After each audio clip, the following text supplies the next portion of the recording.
Okvir za smanjenje rizika od katastrofa iz Sendaija za period 2015-2030 usvojen je na 3. svjetskoj konferenciji UN-a o smanjenju rizika od katastrofa koja je održana 2015. godine u Sendaiju. Bosna i Hercegovina je jedna od 187 država potpisnica.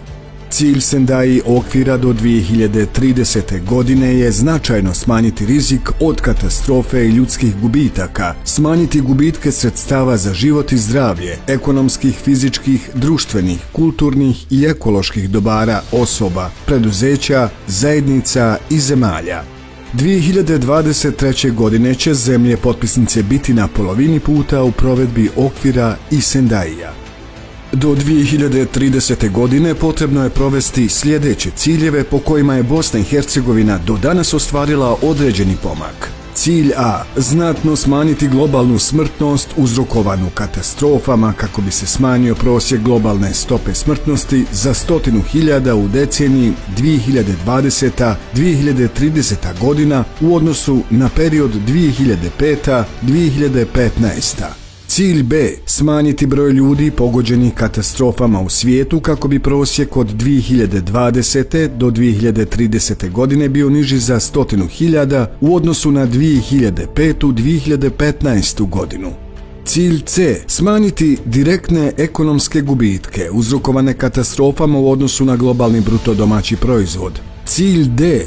Znatno smanjiti štetu uzrokovanu katastrofama na ključnoj infrastrukturi i smanjiti ometanje pružanja osnovnih usluga, među njima zdravstvenih i obrazovnih ustanova, pored ostalog i razvijanjem njihove otpornosti.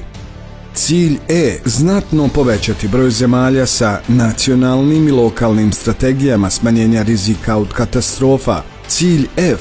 Znatno poboljšati međunarodnu saradnju zemalja u razvoju, adekvatnom i održivom podrškom za unapređenje njihovih nacionalnih aktivnosti na provedbi. Cilj G. Znatno povećati dostupnost i pristup sistemima ranog upozoravanja za višestruke opasnosti, informacijama i procjenama o riziku od katastrofa.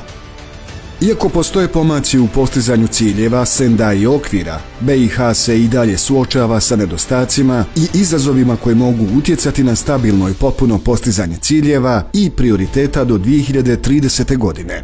Glavni izazovi za Bosnu i Hercegovinu su nedostatak integrisanog i sistematiziranog prikupljanja i analize podataka o katastrofama, nepostojanje historijske baze podataka, nedovršena baza podataka o štetama i gubicima, nedostatak stručnosti i profesionalnih kapaciteta, složena i višeslojna struktura upravljanja rizicima, postojeće političko okruženje, nepostojanje strateških, političkih i normativnih okvira na svim nivoima upravljanja, ograničeno uključivanje i sudjelovanje sektorskih aktera, ograničen pristup sistemima ranog upozoravanja.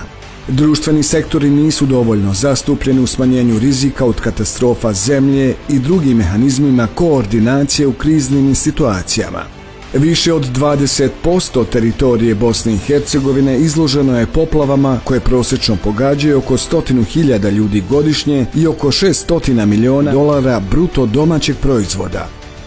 46% teritorije Bosne i Hercegovine čini poljoprivredno zemljište. Oko 20% stanovništva zaposleno je u sektoru poljoprivrede. Rekordno visoke temperature i suša izazivaju gubitke u poljoprivrednoj proizvodnji procijenjene na $1 milijardu. Više od 700 šumskih požara zahvatilo je Bosnu i Hercegovinu proteklih 10-ak godina. Direktna nastala šteta iznosi preko $60 miliona. Sendai okvir predviđa da zemlje potpisnice transformišu politike u području smanjenja rizika od katastrofa. Primarni odgovorni akteri su institucije u BiH koje treba da dijele odgovornost u ovoj oblasti sa lokalnim vlastima, privatnim sektorom, civilnim društvom i drugima. Bosna i Hercegovina treba pristupiti smanjenju rizika od katastrofa zajednički, holistički i proaktivno. Održivi razvoj Bosne i Hercegovine ne može se postići dok katastrofe i dalje potkopavaju ekonomski rast i društveni napredak.